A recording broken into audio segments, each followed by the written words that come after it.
440 টাকায় একটি ঘড়ি বিক্রয় করে 10% লাভ হইল, উহার ক্রয় মূল্য কত ছিল সেটা জানতে গেছে।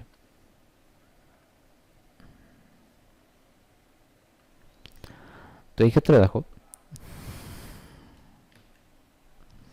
তো এই ক্ষেত্রে 440 টাকায় ঘড়িটা বিক্রি করেছে যেহেতু, তাহলে সেলিং প্রাইসটা আমাদের বলে দিয়েছে, তাহলে সেলিং প্রাইস হচ্ছে 440, তাহলে আমাদের কস্ট প্রাইস কত হবে, তাহলে এখানে পার্সেন্টেজ বলে দিয়েছে, তাহলে সেক্ষেত্রে আমরা কী করবো, 440 বাই 10% লাভ হয়েছে, তাহলে হচ্ছে 110 ইন্টু 100, কারণ লাভ মানে হচ্ছে প্লাস হয়ে যাবে পার্সেন্টেজের হিসাবে, কারণ 100 টাকা যদি 100% সবসময় 100%-এর উপর হিসাব হয়, তো এখানে যোগ হয়ে যাবে, গিয়ে কাটাকুটি করলে আমরা পাবো 4, তাহলে এখানে হবে 400, তাহলে কস্ট প্রাইস ছিল হচ্ছে 400।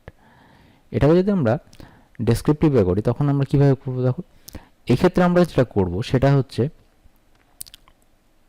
এখানে প্রথমে শতকরা কত লাভ ক্ষতি হয়েছে শতকরার মানটাকে হিসাব করে নিতে হবে। তবে একটা জিনিস হয়, প্রথমে হচ্ছে একটা হচ্ছে ক্রয় মূল্য, আর এদিকে থেকে থাকে বিক্রয় মূল্য।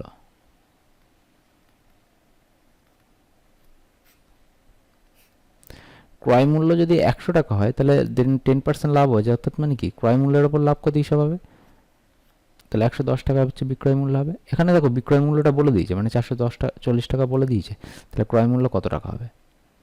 তাহলে সেক্ষেত্রে আমরা কীভাবে করবো, ঐকিক নিয়মে যদি করি তাহলে লিখবো যে আমরা যখন ঘড়ির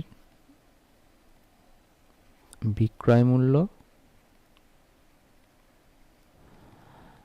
110 টাকা, তখন ঘড়িটির ক্রয় মূল্য 100 টাকা। এবার যখন ঘড়ির বিক্রয় মূল্য 1 টাকা, তখন ঘড়িটির ক্রয় মূল্য কত হবে, 100/110 টাকা। আর 440 টাকা যখন, তখন কত হবে, 100 × 440/110,